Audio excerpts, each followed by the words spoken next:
এখন তো মনে হচ্ছে ওই লম্বা রাতটা শেষ হয়ে ভোর না হলেই ভালো হতো। পুরো মুডটাই অফ হয়ে গেল আজকের এপিসোডটা দেখে। তবে হ্যাঁ, এপিসোডের মধ্যে কোন খারাপ কিছু ছিল না। এপিসোড একেবারে পারফেক্ট হয়েছে। তার সাথে সাথে আর্য এবং অপর্ণা এরা দুজনও তো জাস্ট ফাটিয়ে দিয়েছে। মুডটা এই জন্যেই খারাপ হলো, কারণ আমরা ভেবেছিলাম এবার বোধহয় আর্যনা এক হবে। কিন্তু না, তারা এক তো হলোই না। উল্টে বরং আরও দূরে, বহু দূরে চলে গেল। এর আগে অন্তত এইটা ভেবে ভালো লাগত যে সবকিছু হাতের নাগালেই রয়েছে। তাই এখন না হলেও দুদিন পরে হলেও সবকিছু ঠিক হয়ে যাবে। কিন্তু আজকে যেটা হলো, তারপর তো এখন ভয় লাগছে।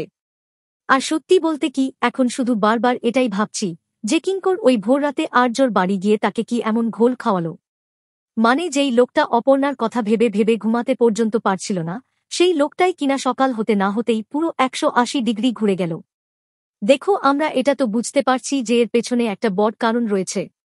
কিন্তু কি সেই কারণ, যে কারণটা এতদিন আর্যর চোখে পড়েনি? কিন্তু হঠাৎ করে কিঙ্করের চোখে পড়ে গেল এবং সেটা সে আর্যকে জানাতেই তারও চোখ এক্কেবারে খুলে গেল। তোমাদের কি মনে হচ্ছে কি সেই কারণ? আর সত্যি করে বলতো, তোমরা কি ভেবেছিলে যে এরকম কিছু একটা হতে পারে? অবশ্যই জানিও কিন্তু কমেন্ট করে। দেখুন চিরদিন তুমি যে আমার, প্রতিদিন সন্ধে 6টা 30-এ শুধুমাত্র জি বাংলায়। এই রকম সমস্ত আপডেট সবার আগে পেতে অবশ্যই আমাদের চ্যানেলটি সাবস্ক্রাইব করে নিও।